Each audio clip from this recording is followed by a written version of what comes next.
Yo, what's up fam? It's your boy Brook YB back with another deep dive. Today we're diving into the mind of one of the most influential thinkers of our time. We're talking about a book, but not just any book. This one is a game changer, a real eye-opener. This one is by Noam Chomsky, a total legend. If you haven't heard of him, you're in for a treat. Think of him like the Einstein of understanding power, politics, and how the world really works. Just like Einstein revolutionized physics, Chomsky has revolutionized our understanding of society. Chomsky's been dropping truth bombs for decades, and his book Occupy is a straight-up call to action. It's not just a book, it's a manifesto for change. Published in 2012, it's all about the Occupy Wall Street movement, but it goes way beyond that. It delves into the roots of economic inequality and the power structures that keep it in place. It's about how ordinary people can stand up and fight for a fairer world. Chomsky believes in the power of the people, and this book is a testament to that belief.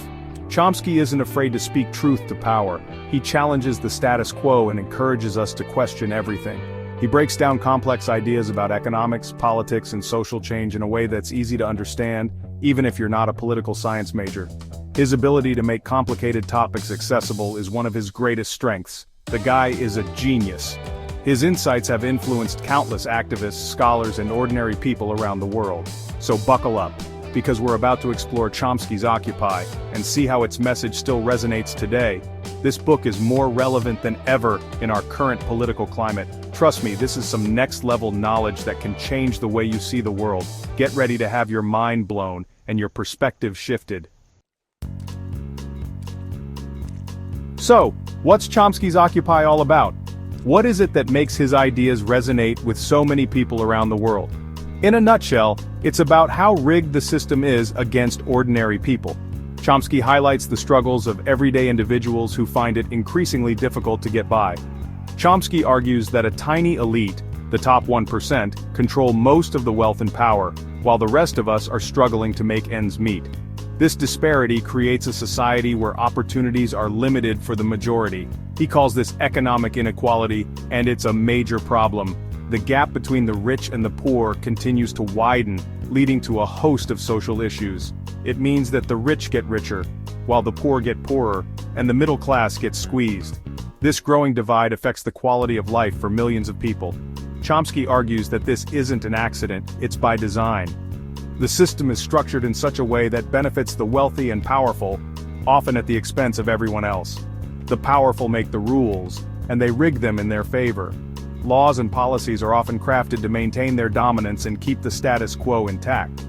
But here's the thing, Chomsky believes that we have the power to change things. He emphasizes the role of collective action and the potential for grassroots movements to bring about real change. He talks about the importance of social movements like Occupy Wall Street in challenging the status quo and demanding a fairer system. These movements can raise awareness, mobilize people, and push for policies that promote equality and justice. One of the key ideas in Occupy is the concept of concentrated wealth and power. Chomsky argues that a small group of individuals and corporations hold a disproportionate amount of wealth and influence, which they use to shape policies and institutions to benefit themselves. Think about it. Who do you think has more influence on the government, a billionaire CEO or a regular working-class person? Chomsky argues that this concentration of wealth and power undermines democracy and leads to social and economic injustice. He also talks about the role of the media in perpetuating this system. Chomsky argues that the media, owned by massive corporations, often serve the interests of the powerful by controlling the narrative, marginalizing dissenting voices, and promoting consumerism. Big quotes. This book is packed with them, and each one is a wake-up call. Chomsky doesn't hold back in this book. He dives deep into the issues that plague our society. He's dropping truth bombs left and right, making us question everything we thought we knew. Here are a few of his most powerful quotes that will make you rethink the world around you. The most effective way to control people is to control what they think. This quote is a stark reminder of the power of media and propaganda. It highlights how important it is to be critical thinkers and to question the information we are fed. We must not take things at face value. Concentration of wealth yields concentration of political power. This quote sheds light on the dangerous cycle of wealth and power. And concentration of political power yields legislation that increases and accelerates the cycle of concentration of wealth. It's a vicious cycle that benefits the few at the expense of the many. This one's about how money in politics leads to policies that benefit the wealthy at the expense of everyone else. It's a call to action for us to demand transparency and fairness. The real threat to democracy is not from the masses but from a small, relatively coherent class of economic elites. This quote is a powerful reminder of where the real danger lies. Boom! Chomsky reminds us that the biggest threat to democracy isn't the people. It's the powerful who want to maintain their control. We must be vigilant and proactive in protecting our democratic values. These quotes show how Chomsky challenges us to think critically about the world around us and to question the narratives that are often presented to us. He pushes us to dig deeper and seek the truth. He urges us to become active participants in shaping our own destinies. By questioning, learning, and acting, we can create a better future for ourselves and for generations to come. Section 5, Chomsky verses, the world Klein, Zinn, and more. Chomsky isn't the only one talking about these issues. Other big thinkers like Naomi Klein, Howard Zinn, and Cornel West have also written extensively about social movements, economic inequality, and the importance of activism. Naomi Klein, in her book The Shock Doctrine, argues that neoliberal policies are often implemented in the aftermath of crises when populations are most vulnerable. Howard Zinn, in his classic A People's History of the United States, provides a different perspective on American history, focusing on the struggles of ordinary people against oppression and injustice. While there are some differences in their approaches, all of these authors share a common thread. They all challenge the status quo and call for a more just and equitable world.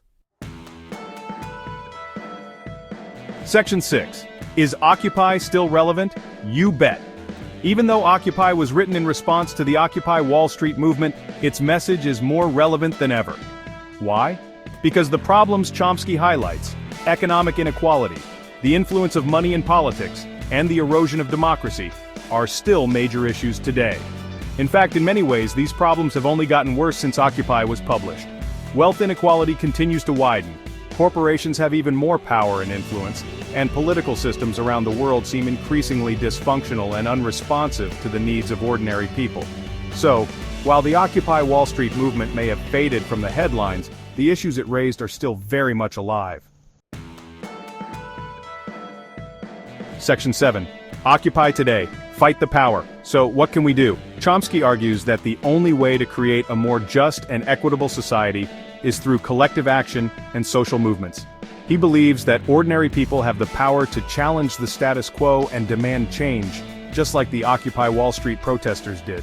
This doesn't necessarily mean we all need to take to the streets, although protests can be a powerful tool for change. It means getting involved in our communities, organizing, speaking out against injustice, and holding our leaders accountable. It means supporting organizations and movements that are fighting for social and economic justice. It means using our voices and our platforms to amplify the voices of those who are marginalized and oppressed. Section 8.